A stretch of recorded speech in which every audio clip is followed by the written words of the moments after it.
Hi friends, இன்றைக்கி இந்த வீடியோவில் நான் கேரட் பீன்ஸ் பொரியல் தான் செய்ய போகிறேன். இது கல்யாண வீட்டில் எப்பயுமே இந்த பச்சை மிளகா போட்டு ஒயிட் கலராக செய்வாங்க. இது அந்த மாதிரி இல்லை. கொஞ்சம் நம்ம மசாலாலாம் சேர்த்து செஞ்சாக்கா இது ரொம்பவே சூப்பராக நல்ல டேஸ்ட்டாக வித்தியாசமாக இருக்கும். இது நீங்கள் லஞ்ச் பாக்ஸ் ரெசிபியாக கூட நீங்கள் யூஸ் பண்ணிக்கலாம்.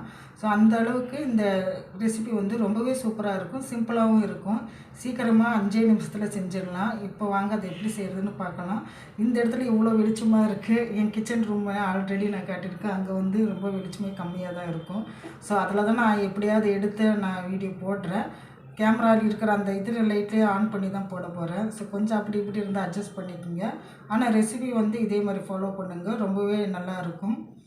அங்கே ரெசிபி அங்கே செய்கிறதுக்கும் அந்த லைட்டிங் கலருக்கும் இங்கே நம்ம எடுத்து வைக்கிறதுக்கும் கொஞ்சம் கலர் வித்தியாசம் வரும். ஸோ அதை மட்டும் இது அங்கே கொஞ்சம் கம்மி லைட்டிங் கம்மியாக இருக்கிறதுனால கொஞ்சம் கலர் கம்மியாக தெரியும். இங்கே ஃபுல் லைட்டிங் இருக்கிறனால கலர் நல்லாவே தெரியும்.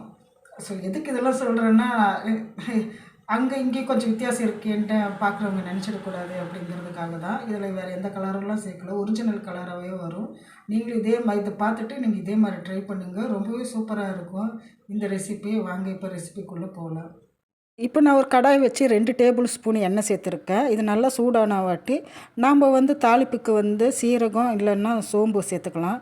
இது சேர்த்துக்கிட்டாவே ரொம்ப சூப்பராக இருக்கும். அதுக்கப்புறமா கடுகுருத்து பருப்பு இது சேர்த்து நல்லா பொரிஞ்சு வந்த வாட்டி 2 காஞ்ச மிளகாய் சேர்த்துக்குங்க. இதுதான் ரொம்பவே ஃப்ளேவர் நல்லாயிருக்கும். நீங்கள் சீரகமும் சோம்பு போடும்போது காஞ்ச மிளகாய் சேர்த்துட்டாக்கா அது டேஸ்ட் அவ்வளோ நல்லாயிருக்கும். அப்புறமேட்டு ஒரு பெரிய வெங்காயம் போட்டு நல்லா பொடியாக கட் பண்ணி நல்லா வதக்கி விட்டுக்கணும். இது நமக்கு கண்ணாடி பதத்துக்கு வந்தால் போதும். ரொம்ப அதிகமாக டார்க்காக ஆக வேண்டியதில்லை.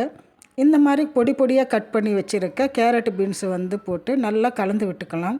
நம்ம எப்பயுமே காய் நம்ம பொரியல் பண்ணக்குள்ளே நாம் நல்லாவே எண்ணெயில் கலந்து விட்டுட்டாக்கா அது சீக்கிரமாக வெந்து வந்துடும். நிறைய பேர் அப்படியே குக்கரில் வைக்கிறாங்க. எங்கள் வீட்டிலலாம் அப்படி தான் கேட்பாங்க, நீ எப்படி இந்த காயெல்லாம் அப்படியே வேக வைக்கிறேன்ட்டு. நம்ம எப்பயுமே இந்த மாதிரி எண்ணெயில் நல்லா வதக்கி விட்டு ஒரு 2 நிமிஷம் மூடி போட்டு நம்ம வச்சிட்டாக்கா அது நல்லாவே குக்காகி வந்துவிடும். அதுக்கப்புறமா நம்ம உப்பு சேர்த்துக்கலாம் தேவையான அளவு. இப்போ பாருங்கள், இப்போயே கொஞ்சம் அப்படியே சுருண்டு வந்துடுச்சு. எண்ணெயில் நம்ம எப்பயுமே வதக்கி விட்டாக்கா எந்த வெஜிடபிளாக இருந்தாலும் சீக்கிரமாக வெந்துடும். அதுக்கப்புறமா உப்பு முன்னாடியே சேர்த்துட்டா காயெல்லாம் வேகாதுன்னு சொல்லுவாங்க. அப்படிலாம் இல்லைங்க. நீங்கள் இந்த மெத்தடில் பண்ணி பாருங்கள். நீங்கள் நல்லாவே எப்பயுமே எண்ணெயில் கலந்து விட்டுட்டு நாம் உப்பு சேர்த்துட்டாக்கா கண்டிப்பாக காய் நல்லா வெந்து வந்துடும். டேஸ்ட்டு சூப்பராக இருக்கும்.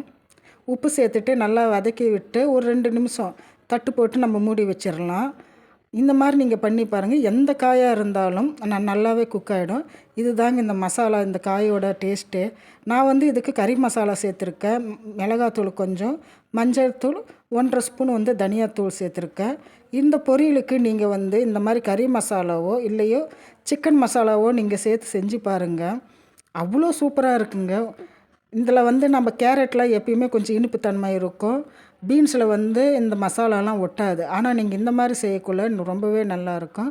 ஒரு அரை டம்ளர் மட்டும் தண்ணி ஊற்றி நம்ம ஒரு 3 நிமிஷத்துலேருந்து 5 நிமிஷத்துக்குள்ளே நம்ம வச்சாக்கா சூப்பராகவே வெந்து வந்துடும். நான் ஏற்கனவே சொன்ன மாதிரி இங்கே பார்க்குறதுக்கு கலர் ரொம்பவே கம்மியாக இருக்குது. ஸோ நம்ம இந்த பக்கம் எடுத்து வச்சு பார்த்தாக்கா லைட்டிங் எல்லாம் கலர் ரொம்பவே சூப்பராக வந்திருக்கு.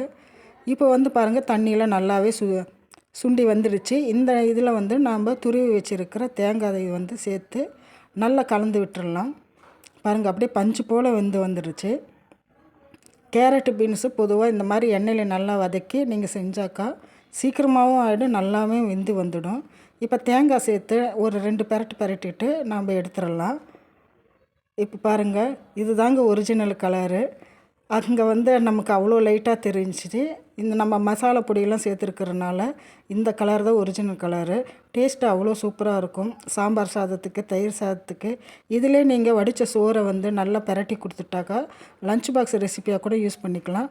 இந்த வீடியோ உங்களுக்கு பிடிச்சிருந்தால் லைக் பண்ணுங்கள், ஷேர் பண்ணுங்கள். தேங்க்யூ.